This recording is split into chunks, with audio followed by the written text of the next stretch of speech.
You know what? when you make a mistake, you have to own it, right? Do you own your mistakes when you make a mistake? I just want to know, do you own up to your mistakes when you make a mistake? If you do, if you don't, just let me know because I am at a how can I put this? An interesting point right now where something just happened where I can't even I can't even explain it to you. Basically, I don't think so.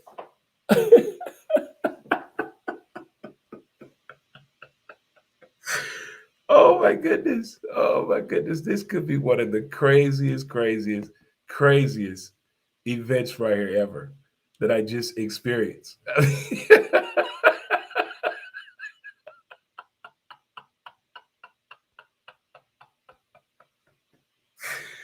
I don't you wouldn't believe me if I told you what I just did. What I just did. Oh my goodness, what I just did. How did I do that? How? How did that happen, Dre? Just how did that happen? How? How did I possibly just let that happen? What just happened? Oh, goodness gracious. But no matter what, welcome to Montez at Midday. I'm your host, Dre Montez, and thank you. It is what I like to call Way Back Wednesday edition of the show. When you need someone to step in and help, you just need to say, man, look, did I do this right? I'm up here running my mouth for like 40 plus minutes, didn't hit the button. So we're gonna do it all over again. We're gonna do it all over again. Well, how you guys doing on this way back Wednesday edition of the show of Montez at midday? If it's your first time tuning in, thank you so much. You can follow us throughout our social media platforms. We have a page on Facebook, Who's to Blame? Also, Dre Montez. We have a page on Instagram, Who's to Blame? The podcast, and Twitter at W2B Dre Montez. You can also follow us on YouTube, Dre Montez, as well as TikTok, Dre Montez 63. But everyone's here, right? All right. High fives. Chest bump. Let's hug it out. Oh, yeah. Oh. Got to get that hug in there. Got to get that hug in there. All righty, all righty. Sometimes a good hug starts out the day. It's like that added value to coffee when you put that Snickers creamer in there, that M&M. Boy, now we're talking. Now we're talking. Now we're talking. If you're celebrating a birthday today, happy birthday to you. Today is my niece LaShawn's birthday, so happy birthday to my niece LaShawn. Happy birthday to you, LaShawn. I can't believe I just talked for more than 30 minutes and did hit the button. See, it's the little bitty things, and it's just, we're getting there. We're getting there, Dre. We're getting there. Oh my goodness! All right, let's go. Let's go. Way back Wednesday edition of the show. You know the days of yesteryear. You're always hearing people always say, "Man, back in the day, this here was that way." I think everybody has their version of way back Wednesday or throwback Thursday. That memorable time. That memorable time. Things, the days we should have known better. So over the past, I guess, I say 2 weeks. I've been watching a few documentaries that brought me back to those way back Wednesday, how things used to be. How do we get so far from there?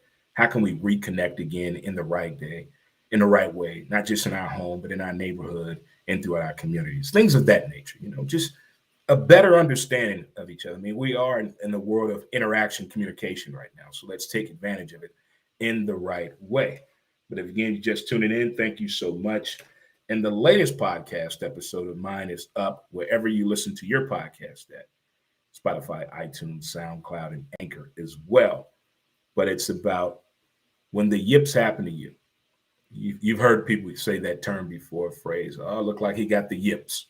Well, I talk a little bit about that so you can check that out for your listening pleasure today. And thank you in advance.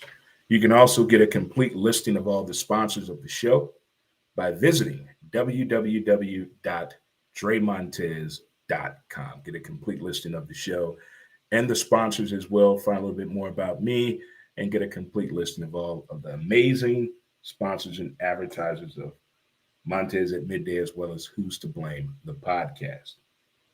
Major League Baseball downtime is where we're going to start at right now.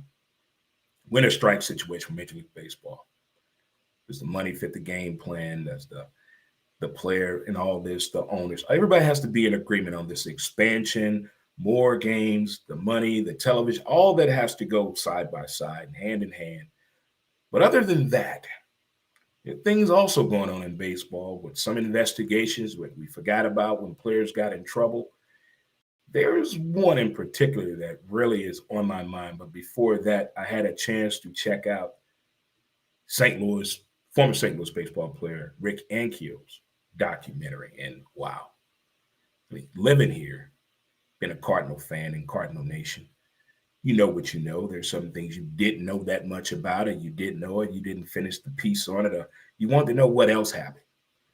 But just the whole story of Rick Ankiel, seeing him play from a pitching phenom to the way he got into pitching and his mechanics and his workout regimen to going to the outfield, all that was pretty interesting. I mean, if you're a multi-position player, some are just talented that way, and some just have the natural born gift, and some had to be coached in that and had to get a little training.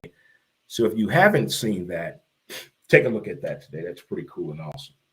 But one that gets me, though, of all the bad things we've heard about athletes and us normal folks say, well, they didn't see the signs. And the older we get, we find out that each prospective sport has investigators. You know, they talk to people. They want to get to know you, the bad in you as well as the good in you, what makes you tick, what makes you do this and that. Because they're investing their money in you, they want to make sure that the value in the player both understand that. Okay, you're making this much money, you can't do this no more. This is the expectations. Now we already know how baseball is, and they extra special when it comes to tracking you and making sure you're doing the right thing. But this Trevor Bauer kid, I had no damn idea that Trevor Bauer was that much of a hellion on his path to Major League Baseball. I don't know how Trevor Bauer got in Major League Baseball. If Trevor Bauer wasn't a football player, he would have never made it past college. Never. No way possible. I don't know about hockey, but for sure, football would have said hell no. Basketball probably would have said hell no too. If just Google Trevor Bauer and see the stories. I think it all started between the age of 10 and 12 years old, and it has not changed. It has not changed. We all know somebody from our childhood where somebody older in the neighborhood told you to stay away from that boy or girl. There ain't nothing but no good written all over there. And you fast forward 10 to 15 years later, was the neighbor right? Was the neighbor right about the kid? They know. That somebody knew about Trevor Bauer, how he made it that far, knowing what they knew with him for his attitude. Something special. Baseball players don't forget nothing. You do something bad to them, they're going to remember that. You run into them again 12 years later, you're both grown men playing Major League Baseball, it's going to come back on what you did to a Major League Baseball player. So keep that in mind. On this Way Back Wednesday edition of Montez at Midday, I'm also starting to see a trend in men getting pissed off so fast when somebody says, I'm going to use the acronym SMD. When a man hears somebody tell them the SMD, they want to fight, tear up, shoot, destroy, just become somebody else, just from somebody that don't even know you. SMD. I mean, your whole day just ruined. Really? A complete stranger. Maybe it's me. Maybe it's the people I grew up around. But if you grew up or hung around people that lived in a poverty situation, or that can turn they look at things differently. Talking bad about each other to each other, it helps you prepare for that when somebody says SMD to you. People used to get mad when they talk shit about your mama, your daddy, your grandmama, your grandpa, your little sister, your brother in a wheelchair. People were getting mad. But because somebody say SMD, they would throw it all away. Just look at social media. Look at what's going on in the school system. That that little acronym is putting people off on the deep end. We got to change our thought process on that one right there. I'm not agreeing with what I'm seeing at all. But what I do agree with what I'm seeing, this time of the year is like my favorite time. People are so nice and caring. And it starts to me November 1st until about January 15th. People are so nice, kind, genuine. They're listening with their eyes as well as their ears and their heart. They're compassionate. But it's been missing. It's still there in some people, but not the way it used to be. You know what I'm talking about? Like back in the day, how it used to be. So I saw this documentary. It's about the 9/11 attack, but it's another side of it. You know, when they shut down the airspace, there were 38 planes that landed in the Netherlands, and it landed in a town with less than 10,000 people. They got 38 planes just landed with about 6,500 people on there. What this town did was remarkable. Remarkable. I mean, you had to deal with people with different backgrounds, race, ethnicity, religion, sex, political. All that was pushed aside. There was no shoving of people. These folks waited on the tarmac in a plane more than 24 hours. More than 24 hours. Wouldn't you be outraged? You want answers. You don't know what's going on. There was no communication the way it should have been because they didn't want to cause an uproar and a madness of the people. So these people were in the Netherlands for 5 to 7 days. The first 2 days, they had no clue where they were at. The language barrier. But their relationships formed, friendships. A couple people even found love, new ways to care. But the scene that got me, not emotional or nothing, but hands crossed, looking at the TV, head to the side. When the man from New York said, speaking with the gentleman from the Netherlands, the man from the Netherlands said, you would have done the same thing with me and my family if it would have happened where you live at. The man from New York said, no, I wouldn't have. I would not have opened my door to a stranger in New York. I'd go back to that man 10 years later, then 20 years later, go back to this guy. He's more caring and compassionate. He's changed his whole view in life on the stranger perspective. He's been a part of these multiple not-for-profit projects throughout the United States and getting that caring and compassion going. But it's called You Are Here. It's on HBO Max, I do believe. They turned into a play that was on Broadway. They turned into a play about a tragic, horrific day, 9/11, and they got that. Check it out. It's called You Are Here. Very, very great piece of documentary. Holiday parties are here, kid. Be on your best behavior just because you smoke weed and it smells good to you. Think about the people around you as well. Let's stop spraying cologne on top of marijuana. It not makes you look bad. It makes you smell awful too. Think about the people around you. All right. Holiday lights tours, Christmas lights tour. If you're in Belle Vegas, you got Our Lady. Downtown Belle Vegas, Santa sleigh, the trolley ride, lights tours in various neighborhoods. But more importantly, be safe. Designated drivers, no drinking and driving. Be selective where you're going. And if you go in these pub crawls for the holiday, know who you're with. Check on your friend, hold hands. It ain't called cock blocking. It's called I'm worried about my friend. I'm worried about my friend. If you ever lost a friend doing a pub crawl, you know what I'm talking about. You know what I'm talking about. All right. I don't know what it takes to be a coach anymore in the NBA. Football, you're getting close there too. I mean, if you know the game too well,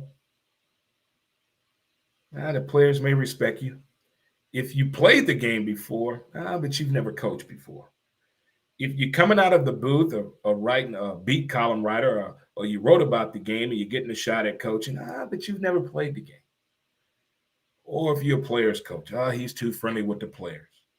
You bring analytics into the game, but you weren't a physical player when you played. You were a bench writer. I mean, it's like they want street credit for you to be an NBA coach right now.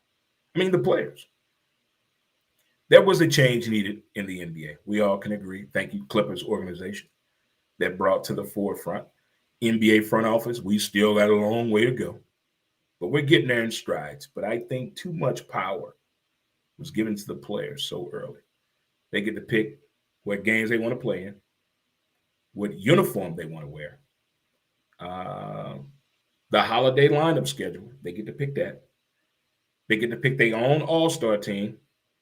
Uh, and now they get to pick who they want to coach and play with. That's like six things that NBA players get right now that no other league can say, try to do, or even want. It's chaotic.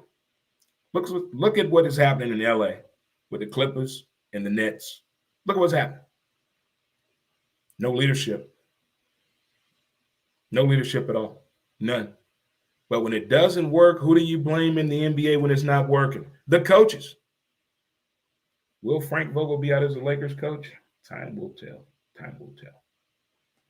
You know, the NBA documentary, The Last Dance, has brought up the barbershop arguments again, the water cooler talk with Ted that doesn't watch NBA but reads magazines, the shoe game conversation. You know, way back Wednesday, kind of. But there's another one out that started again. The comparisons to the GOAT. You know, rest in peace, Kobe Bryant. There's been many people who, are you really trying to say there's somebody out there right now training real hard to play just like Michael Jordan? It can't be that way. It can't be that way. But they want to try to tell us who to pick, who to like, who should be compared to him. I love those arguments. Now it's to the point right now. I think this one is more of a discussion than an argument.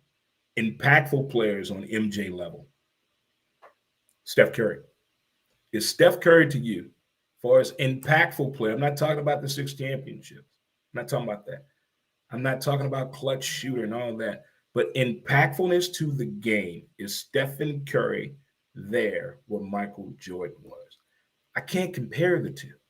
I can't. This is not like a movie where we can slide them side by side and slide those people over here from 98 and slide those people over here from 2012. It doesn't work that way.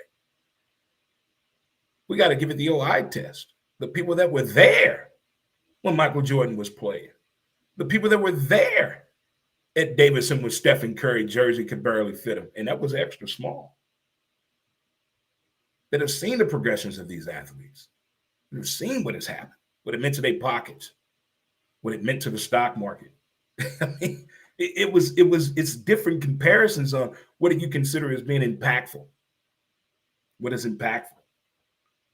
I think what he's doing for basketball is great, but it's being thrown to the backbone of me due to the other BS that's going on with the NBA. Guys don't want to play. Guys don't want to play for their coach.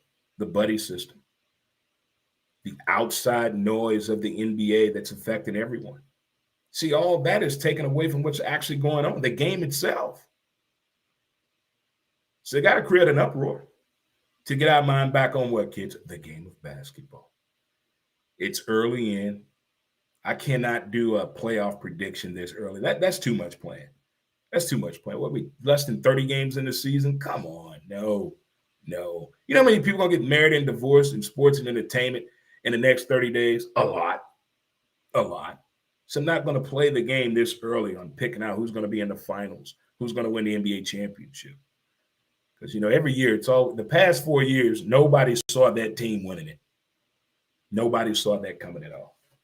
If you're just tuning in, you're late to the party. Well, no, Friday, you'll be here on time now because we do this Monday, Wednesday, and Friday at 11 a.m. Central Standard Time on Facebook, Twitter, and YouTube. You can check us on out. Check us on out, Montez at midday. And don't forget to listen and check out our podcast, Who's to Blame, wherever you listen to your favorite podcast at. You can check it out there as well. We keep it sports and entertainment, all things positive. Nothing negative here, Daddy. Nothing at all. Well, kids, in the words of my great-grandpappy, I want to thank you for tuning in. And if your back pockets are touching, it means you have no ass at all. That's all that means. That's. But it's okay if you're a little light in the ass. Just bundle up. Visit the website, www.dremontez.com today. Check it out. Get a list of the sponsors. Don't forget this holiday season to shop local. Support your local small business owners out there. They need your support today. All right. All right. My favorite time of the day, kids. We're out of here. Enjoy the rest of your way back Wednesday. Chill out today. Catch a movie, watch a documentary, clean up your house, and listen to some hip hop. That's what you do. That's what you do right there. But thanks again for tuning in to Montez at midday. Until then, we will see you Friday at 11 a.m. Central Standard Time. Peace, and we out.